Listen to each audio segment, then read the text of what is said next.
Hello दोस्तों, cancer के patient में मेटास्टेसिस होना यानी कैंसर के पूरे शरीर में फैल जाने को बोलते हैं। ये कैंसर के पेशेंट में ऑफ्टन एक डेथ सेंटेंस की तरह से होता है, क्योंकि जब किसी व्यक्ति का कैंसर पूरे शरीर में फैल जाता है तो ज़्यादातर लोगों के बचना बहुत मुश्किल हो जाता है।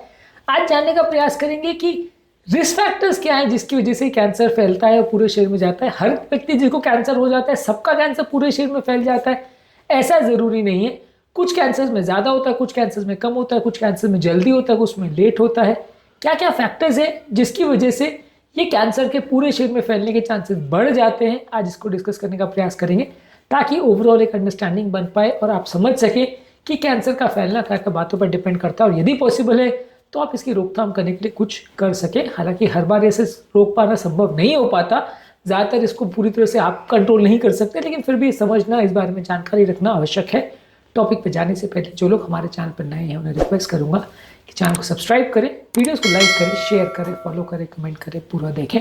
टॉपिक इंपॉर्टेंट है, इसे एंड तक देखिएगा। चलिए शुरू करते हैं।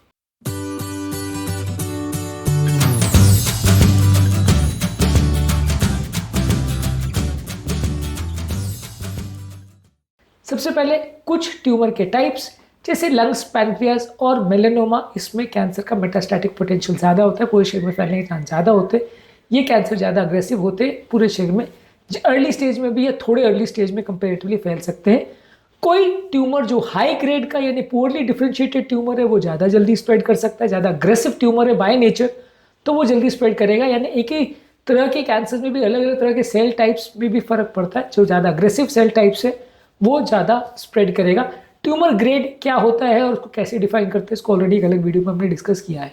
ट्यूमर का साइज भी एक इंपॉर्टेंट फैक्टर है। जितना बड़ा ट्यूमर का साइज होगा उतना उसके फैलने के चांसेस ज़्यादा होंगे। मान लीजिए 1 सेंटीमीटर का ट्यूमर है, 2 सेंटीमीटर का या 10 सेंटीमीटर का है, तो 10 वाले के फैलने के चांस ज़्यादा होंगे, 1-2 के वाले के कम होंगे। हालांकि अलग अलग कैंसर्स और ट्यूमर्स में साइज ही एकमात्र फैक्टर ऐसा जरूरी नहीं, पर ये वन ऑफ द फैक्टर्स है।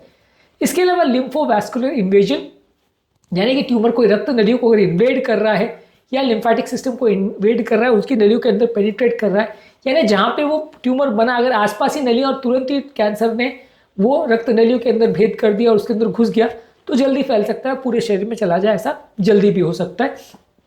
रक्त नली के कितने पास है और वो रक्त नली को लेयर्स को पेनिट्रेट कर पा रहा है या नहीं कर पा रहा है कैंसर सेल्स, इस पर डिपेंड करेगा।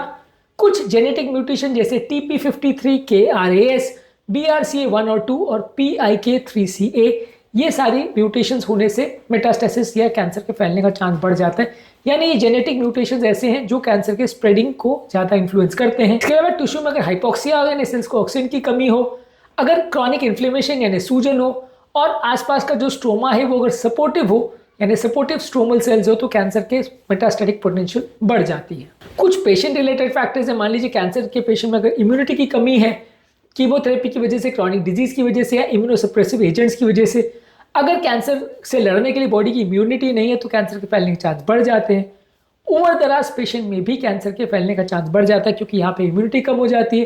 कैंसर के बढ़ने को रोकने वाले तत्व कंपेरेटिवली नहीं होते, इसलिए कैंसर के फैलने के चांस बढ़ जाते हैं। कुछ हॉर्मोन्स के इन्फ्लुएंस में भी ऐसा हो सकता है, जैसे कि ब्रेस्ट और प्रोस्टेट कैंसर, यहाँ पे कैंसर का स्प्रेड करने का चांसेस हार्मोनल इन्फ्लुएंस से फर्क पड़ता है।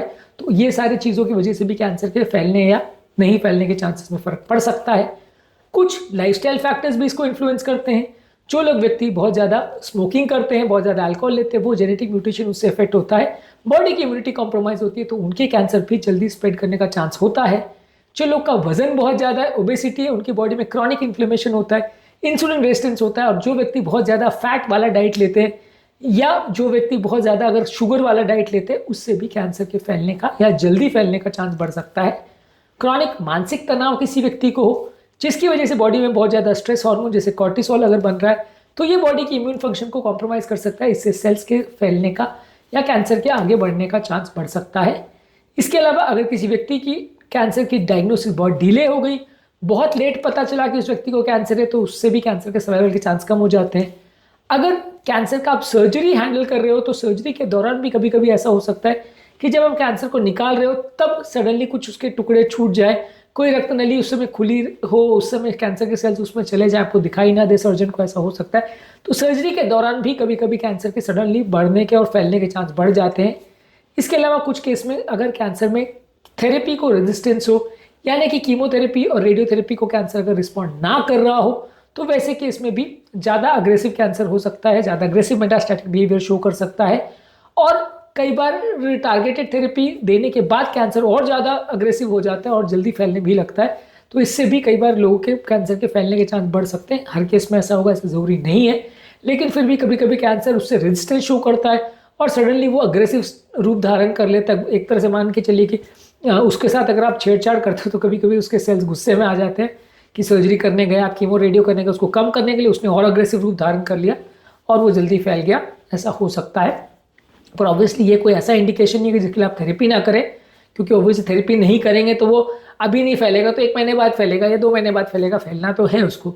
लेकिन बस ये है कि कभी कभार सर्जरी करने से ये स्पीड हो भी सकता है, ऐसा कुछ केस में भी देखा गया है।